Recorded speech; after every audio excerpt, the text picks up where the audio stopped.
রাজশাহীতে মোটামুটি 1000-1500 কবুতর হারায় একদিন বড় মেঘে। আচ্ছা। তো সেই দিনে এই কবুতরটা আমার বাসায় আসে। এখন কার কবুতর আমি জানি না, যে কবুতরটা অনেক ভালো, অনেক মেমোরি এবং অনেক দমের কবুতর। মাশাআল্লাহ। আর ট্যাগ থাকলে অবশ্যই মালিকের ট্যাগ খোঁজ থাকলে পাবেন। অবশ্যই মালিকের খোঁজ করে আমি দিয়ে দিতাম, কারণ আমাদের এদিকে এভাবে কেউ পাকিস্তানি কবুতর পোষে না।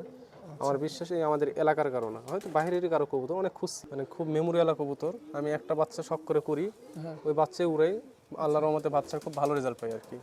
মাশাআল্লাহ। তো এটা হচ্ছে আমার হাতে যেটা আছে সেটা হচ্ছে মাদি কবুতর, আর আপনার কাছে যেটা আছে সেটা হচ্ছে নর নর কবুতর। কবুতর নাকি?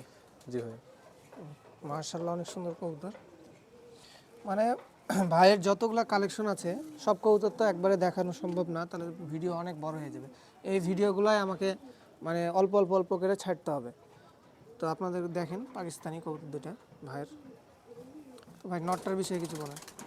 ভাই নরটা হচ্ছে আমার বাসায় উড়ে আসা ধরা কবুতর? ধরা কবুতর, হ্যাঁ ধরা মানে আমার বাসায় এসে বাচ্চা অবস্থায় পড়ে। আচ্ছা কার কবুতর অনেক খুঁজছিলাম কিন্তু পাই নাই, আচ্ছা। মালিক পাই নাই আর কি।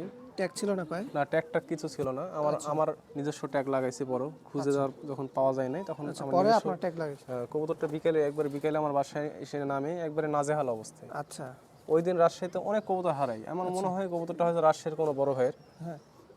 এখন হয়তো বা, কারণ কবুতরটা পশ্চিম থেকে পূর্ব দিকে চলে আসে। আচ্ছা ওই দিন আপনার রাজশাহীতে মোটামুটি 1000-1500 কবুতর হারায় একদিন বড় মেঘে। আচ্ছা। তো সেই দিনে এই কবুতরটা আমার বাসায় আসে। এখন কার কবুতর আমি জানি না, যে কবুতরটা অনেক ভালো, অনেক মেমোরি এবং অনেক দমের কবুতর। মাশাআল্লাহ। আর ট্যাগ থাকলে অবশ্যই মালিকের খোঁজ ট্যাগ থাকলে পাবেন। অবশ্যই মালিকের খোঁজ করে আমি দিয়ে দিতাম, কারণ আমাদের এদিকে এভাবে কেউ পাকিস্তানি কবুতর পোষে না। আমার বিশ্বাস এই আমাদের এলাকার কারণে, হয়তো বাইরেরই কারো কবুতর অনেক খুঁজছি আচ্ছা। কিন্তু কোনো প্রমাণ পাই নাই, কোনো কিছু পাই নাই, যার কারণে আমার কাছেই রাখছি। দর্শক এই কথা বলার পরে আবার মানে কমেন্টে শুরু করে দেন না যেটা আমার কবুতর আমার কবুতর। হ্যাঁ।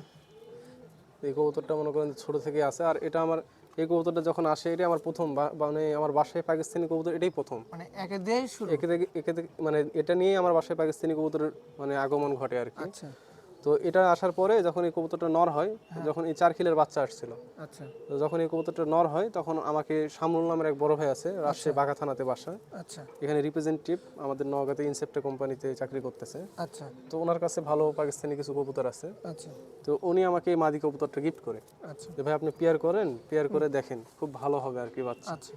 তো এই কবুতর আর এই কবুতর যখন আমি পেয়ার করে যখন বাচ্চা করলাম, তো মাশাআল্লাহ ভাই মেমোরি প্লাস ওরা এত দম আর এত মেমোরি পাকিস্তানি কবুতরের।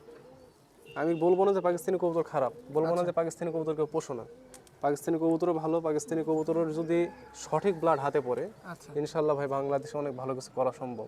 মাশাআল্লাহ। কিন্তু লোকাল কবুতর কখনো কেউ হাতছাড়া করেন না, কারণ এটা এমন একটা সম্পদ, যে সম্পদ দিন যাবে মানে হারাই যাচ্ছে, যদি একে ধরে রাখতে কেউ পারে তাই সোনাই সোহাগা। শোনাই স্যার, আসলে পাকিস্তানি কবুতরের যেরকম দম, পাকিস্তানি কবুতরকে আমরা হাতে পাওয়ার পরে যেভাবে যত্ন করতেছি, যদি রাজশাহীর গিরিবাজকে, রাজশাহী না যে কোনো গিরিবাজকে যদি ভালো কিছু করা যায়, আচ্ছা তাকে যদি ভালো মতো ট্রেন করা যায়, ভালো মতো যত্ন করা যায়, ভালো খাবার দেওয়া যায়, যেমন আমরা পাকিস্তানি কবুতরদের করতেছি কিংবা করে থাকতেছি, ইনশাল্লাহ ভাই আমাদের বাংলাদেশে রাজশাহীর কবুতরও, যে কোনো গিরিবাজ কবুতরও একটা পাকিস্তানি কবুতরের সমতুল্য দম করার মতো ক্ষমতা রাখে।